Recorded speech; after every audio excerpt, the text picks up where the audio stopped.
Hi everybody, my name is Morgan Redmond, and today I'm talking about Dia de los Muertos, also known as the Day of the Dead. This is a Latin American-based celebration that occurs on November 1st and November 2nd of every single year.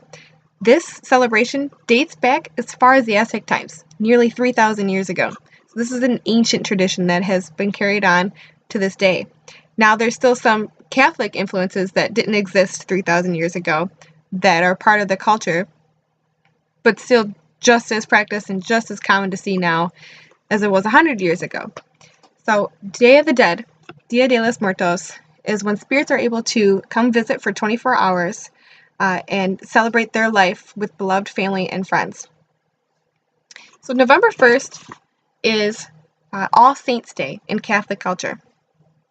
And on November 1st, it is believed that the children's spirits are able to contact and be present with the family for 24 hours.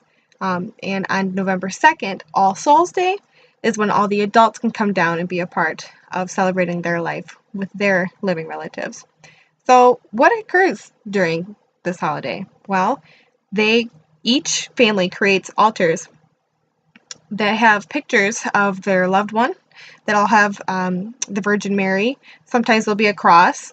They'll usually put out offerings of water and food, even sometimes blankets for the spirits to rest. And they also light it up with candles and just decorate it completely with marigold flowers. So here's a little picture to show you. Although I don't have any colored ink, you get the idea. So this are marigolds. And this is a perfect example of what, part of a shrine may look like. You'll have your skull, you'll have all the marigolds here, and these are like a yellowish gold flower. And they're beautiful, they're big, and these, it's not just one or two of these flowers decorated on the shrine. It is a ton of them. And this obviously occurs during the fall. I mean, that giveaway is the pumpkin here, which they make a lot of their treats out of, which is pretty cool. Another picture of what a shrine may look like is something like this. So we've got the picture of the deceased, or Virgin Mary. You got your cross, sugar skulls. There's also food laid out, and obviously you can see there's a lot more than just the one skull and a lot more than just one candle. These altars are extravagant. They are very, very, very well decorated, and you can tell there's a lot of love and dedication put into this. A lot of these families have to dedicate a lot of their money and time into making these, and they get very excited and they're very into it. And it has a lot of meaning to them and their culture. So another one of the decorations you'll see that I never even realized was associated with this holiday are sugar skulls. And again, no color, I'm so sorry. But as you can see, you got the cross in the middle. We got Catholicism here. But the rest of the skull is usually completely colored in, it could be like shocking and bold colors. It's never just one solid color. So they're extremely decorated. And as you can see, it's rather cheerful little skull here too. And all of their decorations are like that. The skeletons that you'll see put out will all have little outfits that they, the ancestor may have worn, or there's just something to celebrate. And they're always like happy or playing music, or they, posed as if they're dancing.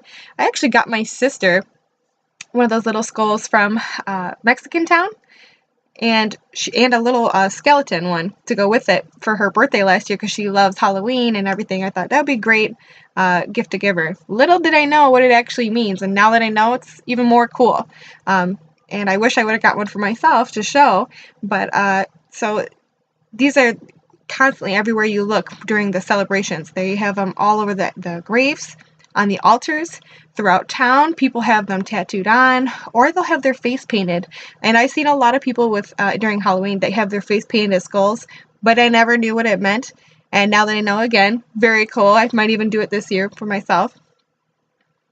So this tradition is spread out of Latin America. It is now, we're starting to see little bits here and there in America, and of course, you see it more in the South. I know at Texas and I think Arizona and California all have designated days. I think it's November 2nd, 1st and 2nd, where they celebrate Dia de los Muertos with the Latin American culture down there, which is really cool. And if I'm ever visiting down there, I definitely want to go see it, and so should anybody else, because you can get a full effect of what I'm talking about. Talking about it and showing you these tiny pictures don't really do it justice. It is a very cool holiday that I definitely want to look more into now.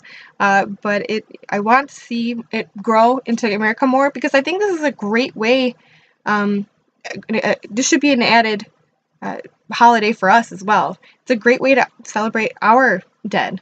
Instead of just doing a sad ceremony when they die, and we bury them and that's it, and nobody mentions them again, or at least that's how it is in you know most of the people I know, my families.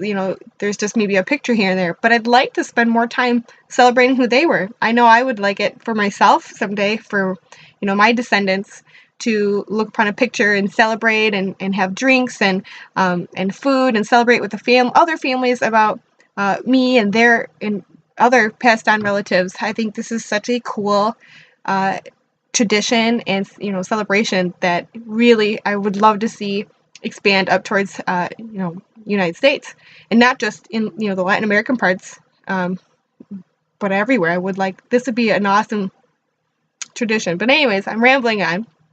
But with that being said, I think this is an amazing holiday. I'm really glad I looked into it, and I definitely encourage anyone else to do it too. It is awesome.